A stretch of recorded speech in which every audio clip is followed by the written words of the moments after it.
Assalamualaikum warahmatullahi wabarakatuh. Masuki episode yang ke-54 ini, pembicaraan akan diarahkan pada peranan tasawuf dalam gerakan sosial politik 1. Tasawuf yang sering dituduh egois spiritual hingga mengorbankan kepedulian sosial, ini perlu dibuktikan. Ketika di tengah-tengah beribadah kepada Allah, para sufi memang berusaha hanya mengingat Allah untuk kesempurnaan ibadahnya. Tetapi dalam kehidupan sosial mereka juga terlibat aktif. Jalaluddin Rumi mengatakan bahwa tasawuf mampu mentransformasikan manusia kalau kita melaksanakannya dengan konsisten. Seorang juru bicara Islam,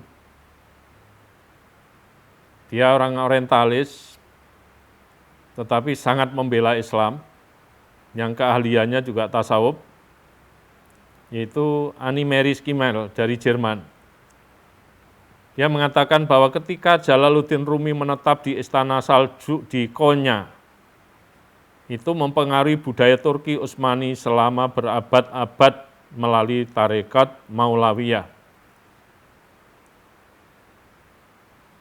Nah, di mana ini Jalaluddin Rumi itu adalah tokoh sufi. Kemudian Profesor M. Amin Syukur mengatakan bahwa tasawuf sosial merupakan tasawuf yang aktif di tengah pembangunan masyarakat, bangsa dan negara sebagai tanggung jawab sosial tasawuf pada abad ke-21 ini. Tasawuf harus aktif mengarungi kehidupan secara total, baik pada ranah sosial, politik, ekonomi, dan sebagainya. Peran para sufi semestinya makin empiris, pragmatis, dan fungsional dalam memandang dan menyikapi kehidupan ini secara real. Shahab Ahmed juga menyatakan bahwa sekarang dalam tasawuf, selama lebih dari 1 milenium merupakan fenomena sosial dan konseptual yang mendasar, biasa dan terlembagakan dalam masyarakat muslim. Sementara Phil Letton menyatakan bahwa beberapa pengamat mempersepsikan tarekat sebagai benih masyarakat sipil atau civil society dan benih ranah publik yang baru tumbuh. Pada bagian lain, seorang antropolog dari Belanda, Martin van Brunissen, menuturkan bahwa beberapa raja yang pernah memerintah di Indonesia sangat mungkin memiliki alasan politik ketika berpindah memeluk agama Islam. Beberapa raja memakai konsep sufi, yaitu insan kamil, sebagai legitimasi bagi kedudukan mereka sendiri. Mahmud Suyuti setelah melakukan penelitian untuk disertasinya, dia mengatakan bahwa jaringan sosial yang asalnya merupakan jamaah ibadah dapat menjadi potensi politik yang luar biasa hebatnya, menjadi pressure group, sebuah power politik yang tangguh di bawah komando dan kehendak tunggal seorang mursyid. Kemudian Brunissen menyatakan bahwa hubungan interaktif antara tarekat dan politik telah dimulai sejak masuknya Islam ke Nusantara. Dalam proses islamisasi kerajaan-kerajaan Nusantara, tasawuf dan tarekat memainkan peranan yang penting. Masih menurut Brunissen, kerajaan-kerajaan Nusantara baru mulai masuk Islam setelah Islam mulai dipengaruhi ajaran tasawuf wahdatul wujud atau manunggaling kaulo lawan Gusti dan tarekat-tarekat. Teori tasawuf mengenai kewalian banyak dipinjam oleh para raja sehingga mereka banyak mengklaim dirinya sendiri sebagai wali atau al-insan al-kamil, manusia paripurna.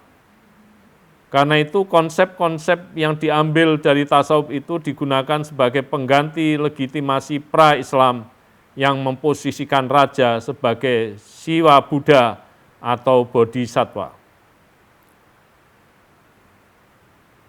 Kemudian sejarah mencatat bahwa gerakan-gerakan sufi telah menimbulkan perubahan sosial dan politik.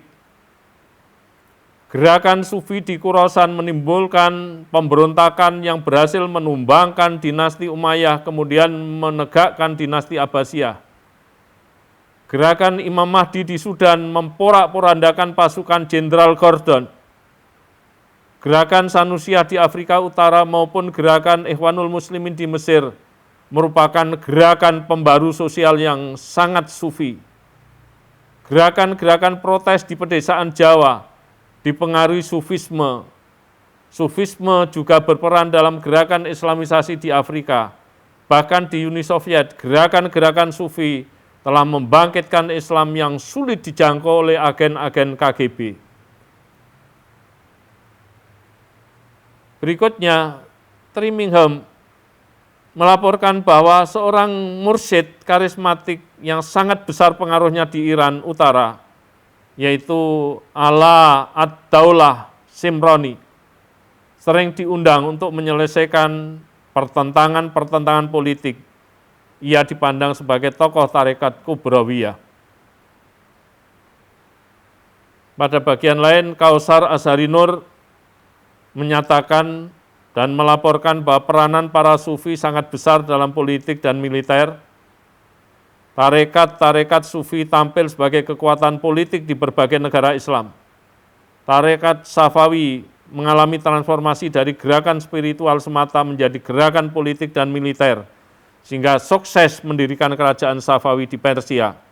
Ayatullah Khomeini merupakan seorang sufi yang berhasil meruntuhkan kekuasaan Presiden Shah Iran Reza Pahlavi pada tahun 1979. Tidak disangka-sangka bahwa tasawuf itu adalah suatu upaya peningkatan ibadah, bahkan sering difahami egoisme spiritual karena hanya melulu berkonsentrasi beribadah kepada Allah Subhanahu wa taala sehingga melupakan lingkungannya, melupakan kegiatan-kegiatan yang terjadi di masyarakat. Tetapi apa yang saya sampaikan tadi justru membalik tudingan-tudingan itu, membalik tuduhan-tuduhan itu. Peranan tasawuf dalam gerakan sosial dan politik ternyata dalam ilustrasi hanya sekedar contoh-contoh dalam sejarah luar biasa. Demikian, ihdinas siratal mustaqim. Wassalamualaikum warahmatullahi wabarakatuh.